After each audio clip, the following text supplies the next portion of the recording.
Hey everyone, welcome to the show. I have a bunch of new data to share with you guys, and this is going to prove that Donald Trump's policies are not only increasing inflation, but they are just destroying the entire US economy, destroying companies.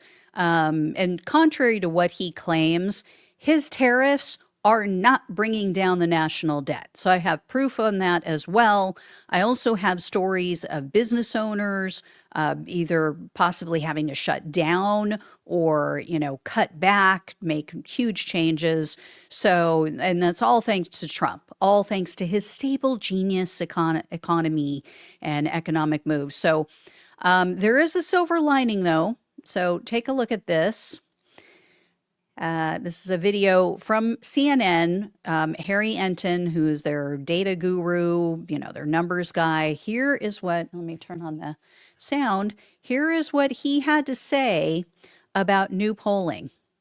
Won the 2024 election because he was more entrusted on inflation than Kamala Harris was, led by a margin of 9 points. Look at where his net approval stands today, though, on inflation. He's 25 points underwater. My goodness gracious. That is where the Little Mermaid is. And trust which party more on inflation. You go back to the 2022 midterms. Look at this. Republicans led by 13 points on which party was more trusted in inflation. Look at where we are now. Nearly a 15-point shift in the Democrats' direction. It's within the margin of error, but the Democrats up by a point. What is the top issue for you right now? It's a runaway. It's inflation. It's 34%. And that is why Donald Trump is way underwater on this issue. And it's why Democrats have caught up to Republicans on the all-important issue of inflation. I can guarantee you this, Jessica. If these numbers look right now like they do, or will look on Election Day 2026, there is no way on God's green earth that Republicans can hold on to the House of Representatives. These numbers, as I said, an abject disaster for Donald Trump and therefore Republicans. So there you go. Abject disaster. No way they'll hold on to the House. And as I've said before, Trump is doing what the Democrats have been unable to do. He is tanking the Republicans' chances of holding on to power. And what Trump voters don't realize about his first term is that, at least in regard to the economy, there were two things that saved him and kind of sort of saved his economy, but kind of glossed over it, made people remember it differently.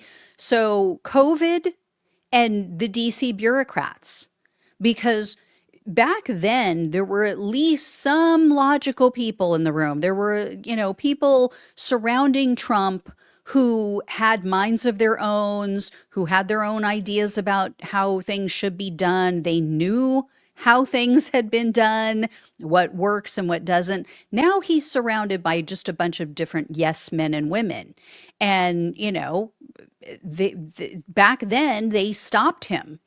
They stopped him from enacting the worst ideas that he had, his disastrous policies that now he's just given free rein. And then COVID hit. And so then everything shut down and everything was torched anyway. And people didn't blame him because of COVID. And so all he had to do was send out a bunch of checks. And then people thought, oh, this is so great. And I just got money and blah, blah, blah, So this time, it's all him. It's all Trump's decisions. And he's destroying the economy just like he's destroyed his businesses. So, and here's how we know this for a fact. As you guys may have heard, inflation didn't rise this past month as much as economists were predicting, but the core rate still had its biggest jump in 6 months. That's what they're reporting. So let me bring this article up. So what they're saying is that the core rate is more accurate, or it more accurately predicts future inflation because it excludes food and energy, which is, it fluctuates so much. So as more and more tariffs go into effect, these results are becoming undeniable. Costs are rising for Americans, and especially what they're saying is lower income Americans and middle income Americans. People who were already struggling, people who already were having a hard time getting by during Biden's term with the high inflation. And then check this out. Forbes reported that inflation is outpacing wage growth for more than 40% of Americans. And again, it is primarily hitting low income and middle class Americans the hardest. So, whatever temporary pittance the Republicans gave to average Americans in their big butt ugly bill, it is not going to be enough. It's not going to offset the loss of income, the loss of health insurance, Trumpflation at the stores. It's just not going to help.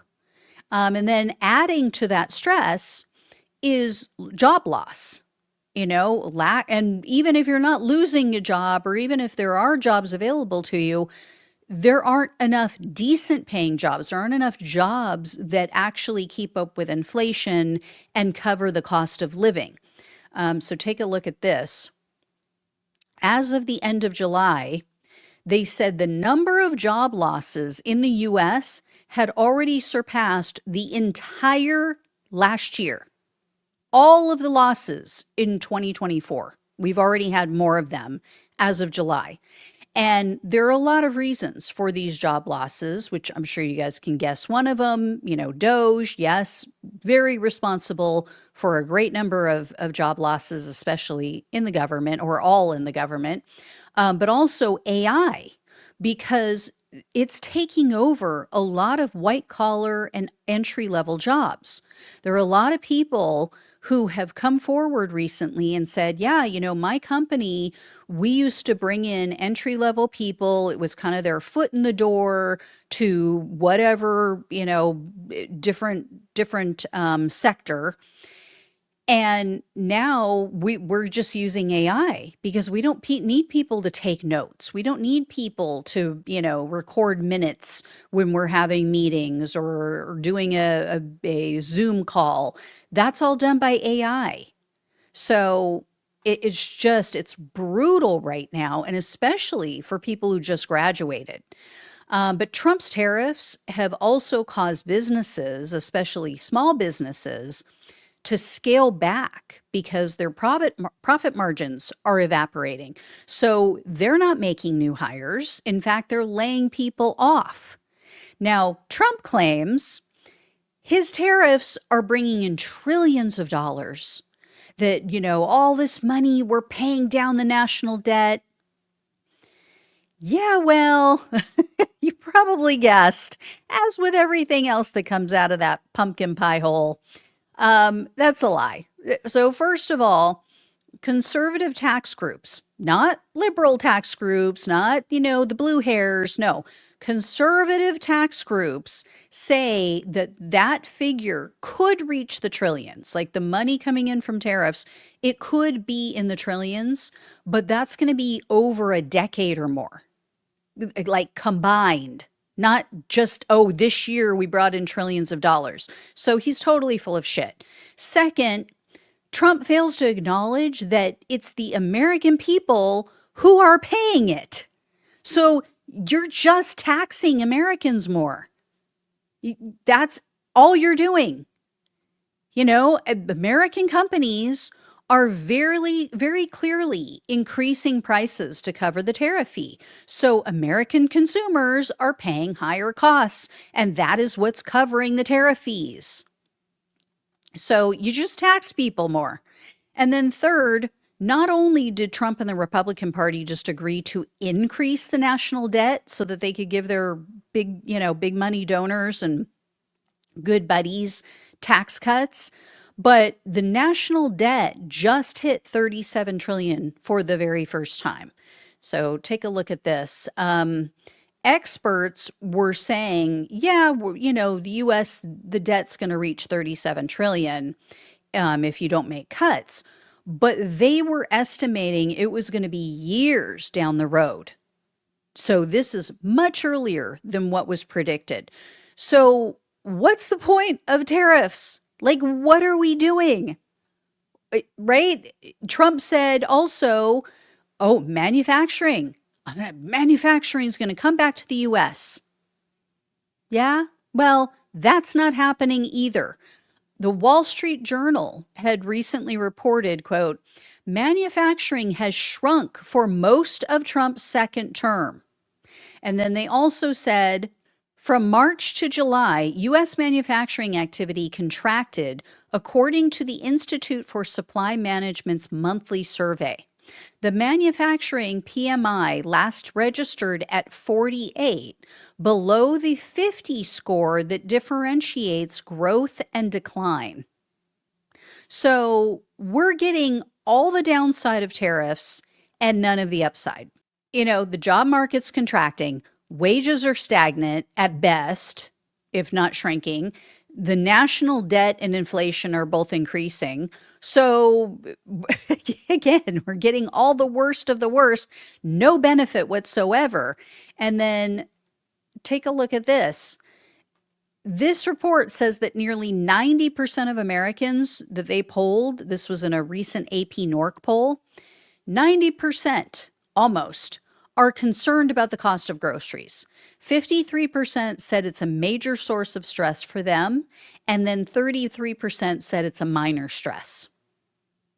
And then the poll also showed that more than half of the respondents are somewhat stressed out about their salaries, the cost of housing, the amount of money they have saved, their credit card debt, and the cost of healthcare. Yeah. And here's what Trump's asinine policies are doing to companies. So take a look at this one.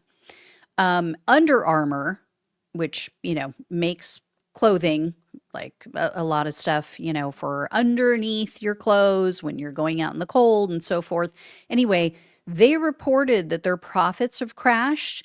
And so then in turn, that crashed their stock price. And they're 100% blaming Trump's tariffs.